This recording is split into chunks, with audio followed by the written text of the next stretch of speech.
Fala pessoal, mais um vídeo aqui no canal Criminalistas do Interior. Eu, na presença do Dr. Edson Ferrari, criminalista que já conhecido na região, especialista em direito penal, processual penal, membro aí da comissão de prerrogativas da OAB. Se acontecer alguma coisa, você trate de me defender, viu? E é isso aí, doutor. Eu estou aqui com o Dr. André Estevão, um cara que é incansável na arte de estudar as ciências criminais, especialista em direito penal e um cara muito dedicado realmente ao estudo profundo das ciências criminais. Agora, a melhor atitude dele é ser meu amigo também. Nossa, que honra, que honra. Doutor Edson, tema hoje interessante para o advogado que está começando na área criminal. Interessante, porque geralmente quando o camarada ele se forma, a primeira coisa é pegar o primeiro cliente. E aí ele vai, a gente já fez isso em alguns outros vídeos passados aqui, do que analisar primeiro o processo. Sim. Mas aí chega a bendita da audiência. Agora é audiência, e agora? O tema do vídeo hoje é audiência criminal. O que pode acontecer na audiência, doutor? Aí o que acontece? O cara vai para a audiência criminal. Eu costumo dizer o seguinte, que eu vou com uma bazuca para matar formiga. Ah, sim. Tá? Primeira coisa, querido colega, você tem que ir preparado para uma audiência criminal. Exato. Porque pode acontecer de tudo. É importante falar aqui, doutor, conheça o processo. Sim. Conheça, sim. De preferência, página a página, carimbo a carimbo do processo. Pode acontecer de tudo na audiência criminal. Exatamente. Você pode fazer uma pergunta, o juiz indeferir. E aí? Você vai ficar com cara de pastel? Ah, indeferiu. Não, você tem que saber como você vai agir. Né? Uma das coisas muito complicadas que alguns colegas iniciantes, eu tenho visto isso, doutor, é a questão de perguntas. Ah, isso é demais. Nós presenciamos um fato outro dia, né? Exatamente. Estávamos. Quer contar? Não, a pessoa estava sendo processada por posse de arma de fogo. E no meio do questionamento, né, no meio da pergunta, o advogado dela, da defesa. A gente estava no fórum aguardando, na sala de audiência, aguardando a nossa audiência que seria posterior. E aí o advogado questiona a parte se ela fez uso da arma em algum momento, né?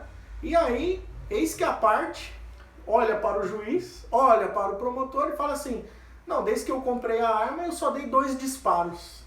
Acabou de entrar na sanção do artigo 15 da lei de armas aí, ó. Então, ou seja, com uma pergunta que o advogado fez de maneira equivocada, a cliente dele passou a responder por mais 2 crimes na audiência ali, o promotor, né? Foi e aditar a denúncia, hein? Foi interessante que quando ele fez, o juiz já falou: mas tem mais outro crime. Não, doutor, despergunto, né? Já foi. E a cliente perdeu. Respondendo, vai ter aditamento da denúncia. E a cliente responder por mais 2 delitos. Então isso é importante a pergunta. Saber o que perguntar. Por exemplo, para o seu cliente, você tem que já ter com ele uma linha de história. Nossa linha de raciocínio é essa aqui. Então, essa aqui é a nossa história que nós vamos contar. Qualquer coisa que você perguntar, ele tem que responder dentro daquela história que vocês já previamente combinaram. Muito importante isso daí.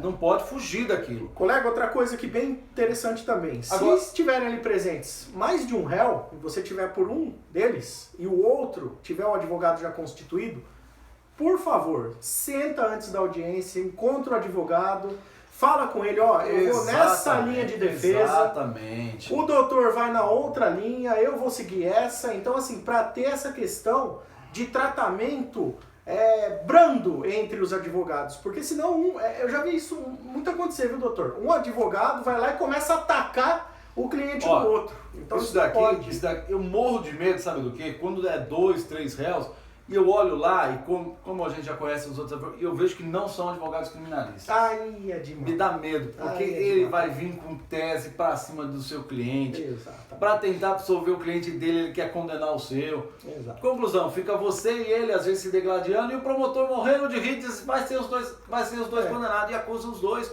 e os dois são condenados. O promotor vira um mediador ali, na verdade. Então o que acontece? Chega antes, conversa com o doutor, fala: doutor, tudo bem, eu sou o doutor fulano de tal, ou doutora fulana de tal, estou aqui pelo cliente tal. Doutor, minha tese é essa.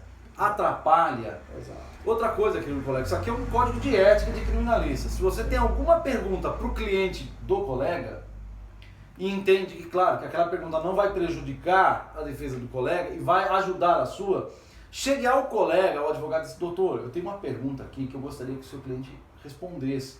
O senhor pode fazer para mim, por favor?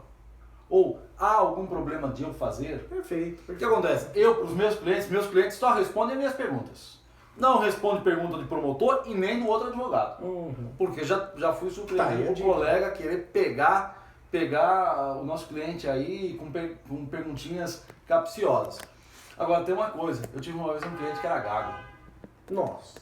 E aí? Aí que está. Imagina só, o cliente gago conversando comigo no escritório, ele para falar assim, doutor, eu sou inocente, ele gastou uns 20 minutos. Agora você imagina ele lá na frente do juiz. E aí, o que fazer, colegas? Se eu deixo esse cliente lá, veja, ele já estaria nervoso, Sim. que é normal, natural, é o futuro dele que tem em jogo. Sim. Um juiz perguntando para ele de forma, às vezes, enérgica, não deveria ser, mas às vezes. Fugindo da imparcialidade, né, doutor? A gente tem que gravar um vídeo sobre isso também, hein? Isso aqui é importante. Mas um juiz perguntando, você não sei, com um tom assim, já de acusação. Não deveria existir, mas tem.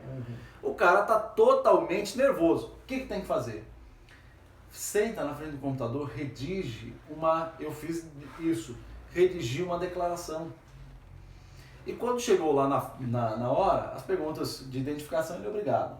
Nome, trabalho e tal. Quando a juíza foi perguntar, eu falei, excelência, pela ordem, questão de ordem. O que foi, doutor? Eu falei, ele pode fazer a declaração de forma oral ou de forma escrita. Ele não quer fazer uso do silêncio, mas ele quer fazer de forma escrita. Está aqui, ó.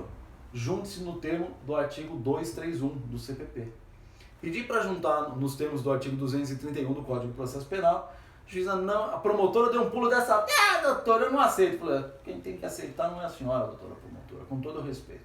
Exatamente. Isso aqui é Código de Processo Penal. A senhora não quer, a senhora briga com o Código de Processo Penal. Exatamente. A juíza, muito mal, sem querer aceitar, teve que aceitar. Puxou o código até, inclusive pediu o vademecum, folheou o vademecum, leu umas 2, 3 vezes, acho que não tinha tanto costume desse artigo. Falou, doutor, tudo bem, eu vou aceitar, mas eu vou perguntar. A senhora pode perguntar, mas ele não vai responder. Tá bom. Porque o que ele quer que conste está aí. Exatamente. E aceitou a declaração dele. Tá? Agora, o cliente tinha dificuldades para falar. Depois eu me expliquei, falei, excelência, cliente que tem problema com a gagueira.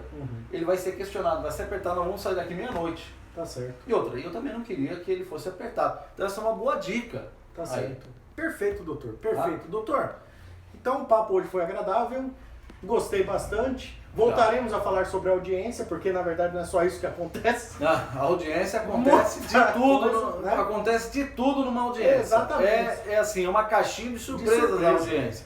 Por isso que é a máxima que eu tenho. Eu vou com uma bazuca para matar a formiga. Tá certo. Perfeito. Doutor, pessoal, deixa o like aí, tá bom? Breve mais vídeos. Vamos alimentando esse canal aí maravilhoso, né? Qualquer sugestão também para deixa aí nos comentários. Deixa nos comentários, né?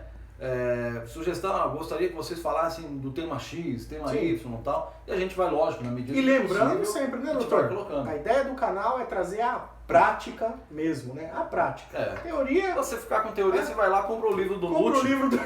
Fazendo um merchan aqui, né? Pro Nutt, vai lá, compra o livro do Nutt e vai ler lá. Agora, prática... compra o livro do Nutt, mas não vá pensando que ele vai colocar em prática o que ele escreve, porque ele não põe em prática, não. Exatamente. Né? A gente tem alguns casos aqui em São Paulo, tal julgado pelo Nutt, que o Nutt não julga muito o que ele... Mas um excelente doutrinador, compra lá o livro dele, mas aqui no canal é prático. É isso mesmo. Valeu, pessoal. Forte abraço.